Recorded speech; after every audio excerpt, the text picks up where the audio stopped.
Welcome.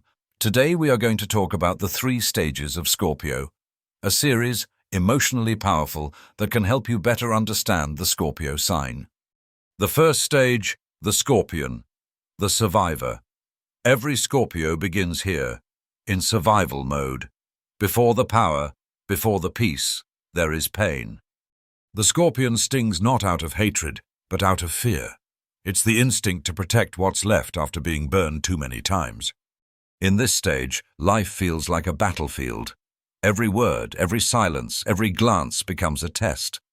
Scorpio learns early that not everyone who smiles has good intentions, and that love can turn into a weapon when placed in the wrong hands. So the Scorpion armors up. It builds walls disguised as pride and sharp words that keep people from getting too close.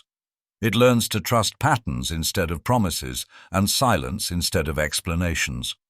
This is not weakness, it's defense. Because when you've been betrayed enough times, even kindness feels suspicious. And when your heart has been shattered more than once, you start mistaking peace for boredom. The Scorpion becomes hyper-aware, reading energy, scanning for threats, always prepared for something to go wrong. It's exhausting, but it's survival. And in this stage, survival is everything. But beneath that armor, there's something raw and honest. A heart that still wants to believe. A soul that still hopes someone will see past the sting and recognize the reason it's there. Because no matter how cold the Scorpion looks, everything it does comes from the same place, the need to feel safe.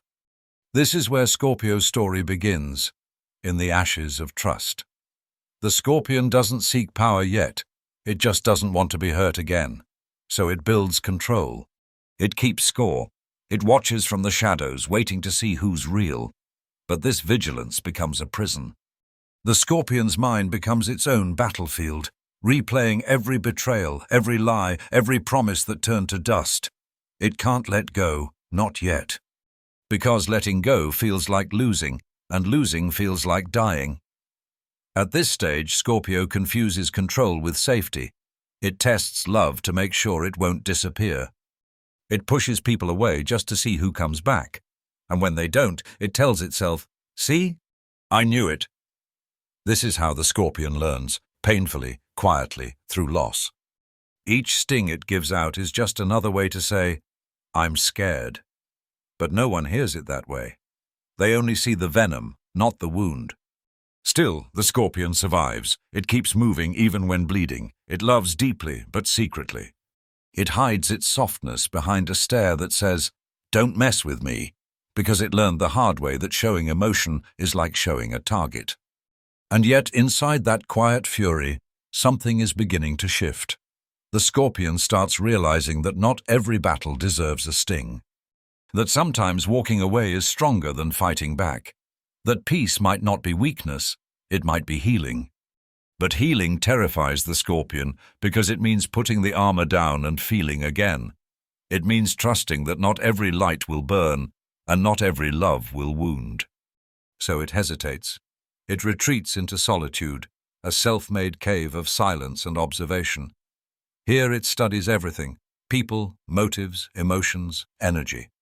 And through this introspection, it begins to see the truth. The war was never with others, it was within. That realization is painful, because once you see it, you can't unsee it. You start recognizing how much of your pain was recycled, how often you became your own enemy just to avoid being hurt again. And this is the Scorpion's first awakening. It starts questioning, what if I stop fighting? What if I stop expecting pain and start expecting peace? At first, this feels unnatural, like walking without armor into a storm. But slowly, something shifts. The Scorpion starts to feel the difference between fear and intuition, between reaction and awareness. It starts to understand that true power doesn't come from control, it comes from calm. This is where the transformation begins, quietly, like a whisper in the dark. The Scorpion learns that survival is not the goal, it's the foundation. It's the ground you rise from, not the life you stay trapped in. So it begins to forgive itself for the stings, the walls, the mistrust, for the times it loved wrong and blamed itself for not knowing better. For confusing loyalty with self-sacrifice, the scorpion starts seeing its strength differently. It's no longer about who it can outlast or outsmart. It's about who it can become when the war inside finally ends. The survivor becomes the seeker. It starts wanting peace more than victory. It starts craving silence not for protection but for reflection. Because the scorpion has realized, power without peace is just exhaustion wearing armor. And survival without healing isn't living, it's waiting, so it sheds its old shell. It lets go of the weight of every old wound, every person who couldn't meet its depth, every battle it no longer needs to win. And as it walks away from that version of itself, something new begins to stir inside. A vision, a higher calling, a whisper that says, "You were never meant to crawl forever." The scorpion looks toward the horizon, the place it's feared for so long, and for the first time, it doesn't flinch. Because deep down it knows it was never born to hide in the shadows, it was born to rise above them. But before it can fly, it must rest. Before it can trust the air, it must trust itself. So it waits, in stillness, in reflection, in quiet transformation. The old venom dissolves, the old fear melts, and something divine awakens. The stage of the scorpion ends the moment survival becomes awareness, the moment fear becomes curiosity. The moment pain turns into wisdom. That's when the wings start forming, the first signs of the eagle waiting to emerge. So if you're in this stage right now, surviving, defending, overthinking, don't curse it, don't rush it. You're being shaped by fire for flight.